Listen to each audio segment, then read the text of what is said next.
yaz döneminde öğrencilerin bir anlamda teknoloji kullanmaları gerekiyor. Hani dönüp baktığımızda hani şöyle bir algı olabiliyor.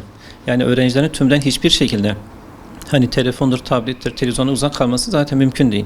Yani zaten yapılan çalışmalar ve araştırmalar işte okul öncesi dönemindeki çocukların dönüp baktığımızda işte bir yarım saat, ilkokul dönemindeki hani çocuklar ise bunların 45 dakika, işte lise dönemi ise bunların bir anlamda işte 2 saat, ortaokul dönemi ise bunların işte 1 saat boyunca gününü işte teknolojik aletlere ayırabildiğini söylüyorlar.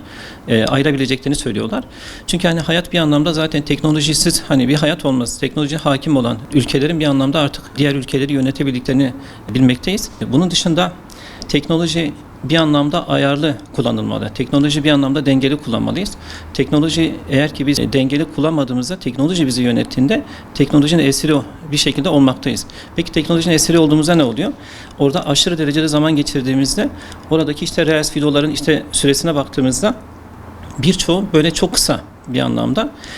Kişi oradan çıktığında gerçek dünyada herhangi bir şekilde işte diyelim ki 45 dakikalık bir derse karşı karşıya kaldığında orada çarçabuk sıkılabiliyor. Yani oradaki Reels videoların işte diyelim ki 10 saniye işte 1 dakika içerisindeki geçirdikleri süreye alıştıkları için 45 dakikalık ya da 1 saatlik bir şekilde bir ders çalışmaya dair motivasyonları, dağınıklıkları düşmeye başlıyor. Yani aslında bir anlamda öğrencilerin o kısa videolarla geçirdikleri vakit süresinden dolayı gerçek dünyada sabır kuvvetleri düşmeye başlıyor. Yani bir insana tahammül seviyeleri düşmeye başlıyor. Orada geçirdikleri zaman diliminin çok fazla oluşundan kaynaklı gerçek dünyada insanlarla iletişim de kuramıyorlar. Hatta çok küçük yaş gruplarındaki çocuklara baktığımızda birçoğu kendi akranlarıyla konuşamıyor. İletişim kuramıyor, göz teması kuramıyor. Yani böyle yarı otizme benzer. İşte uyaran eksikliğinden dolayı çocuklarda işte psikiyatristin kapısını aşındırmalar maalesef ki başlanabiliyor. Bunun dışında o yaştaki çocukların aşırı derecede televizyon ya da tablete maruz kalmalarından dolayı var olan bir enerji var her çocukta. O enerji dökülemiyor. Atılamadığı için bu çocuklarda dikkat eksikliği, hiperaktivite bozukluğu dediğimiz maalesef rahatsızlıklar da kendini göstermeye başlayabiliyor. Bunun dışında o yaştaki çocukların aşırı derecede yine aynı şekilde teknolojik aletlere maruz kalmalarından ötürü ders başarısında düşmeler meydana geliyor. Ailesiyle geçirdikleri zaman diliminde düşmeler meydana geliyor. Sosyal bir anlamda aktivitelerinde düşmeler meydana geliyor. Bu anlamda çocuk reel dünyada gittikçe daha başarısız olmaya başlıyor. Reel dünyada başarısız olmaya başladıkça, gerçek dünyada başarısız olmaya başladıkça sanal dünya daha çok kendini hapsetmeye başlıyor. Yani dönüp baktığımızda artık böyle ergenlik yaşına girmiş bir çocuğun gerçek dünyaya dair pek bir başarısı yok, pek bir yeteneği yok. Yani aktivitelerden ya da insan ilişkilerinden uzak kaldıkları için kendilerini o dünyada var etmeye başlıyorlar. O dünya artık onlar için gerçek dünyada var olamamalarının bir anlamda telafisi olarak kendini gösterdikleri için bu insanlar, bu çocuklar bir anlamda daha fazla maalesef ki oraya kendilerini hapsediyorlar.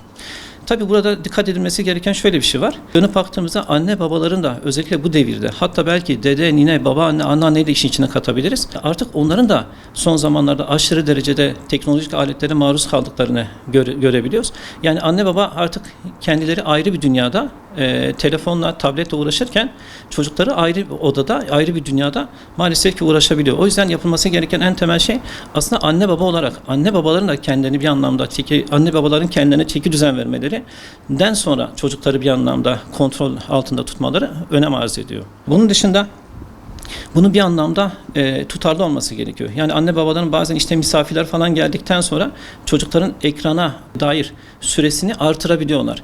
Ne olursa olsun ekrana dair süre sabit tutulmalı. Yani bir misafirin gelmesiyle ya da gitmesiyle bir anlamda o ekrandaki maruziyet artmamalı ya da azalmamalı.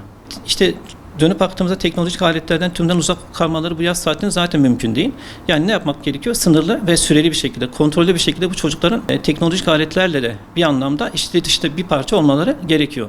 Bunun yanı sıra bu yaz tatilinde çocukların yaz tatilinin bir anlamda nimetlerinden faydalanmaları gerekiyor. Yani dönüp baktığımızda zaten böyle diğer zamanlarda çocuklar kutularda yaşıyorlar. İşte ev bir kutu, okul bir kutu, servis bir kutu. Kutudan kutuya bir anlamda hareket halindeler sürekli. O yüzden bu yaz saatinde birazcık daha böyle toprakla içli dışlı hani olabilmeleri bir anlamda gerekiyor. İşte belki de hayvanlarla ilgili daha fazla aktivite geçirmeleri, işte bir kuzuyu sevmeleri, işte bir kedi, bir köpekle bir anlamda bir parça böyle zaman geçirmeleri ya da bir kuşla bir anlamda vakit geçirmeleri Bunun yanı sıra işte aile içi sohbetlerin artırılması.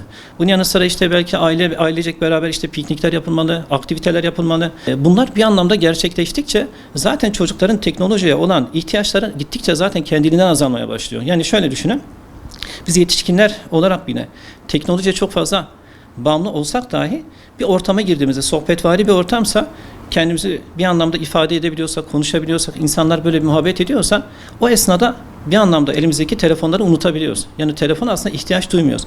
Çocuklar için de aynı şey geçerli. Yani bir çocuk bir anlamda teknolojiye aşırı derecede bağımlıysa, anne babanın dönüp en başta kendine bakması gerekiyor. Yani bu çocuğun neden bu telefona daha bağımlı olduklarına dair hangi boşluğu aslında doldurduklarına dair düşünmeleri gerekiyor. Çünkü hayat bir anlamda boşluk kabul etmiyor. Yani bir anlamda telefon, tablet çocuk için bir kaçış olabiliyor.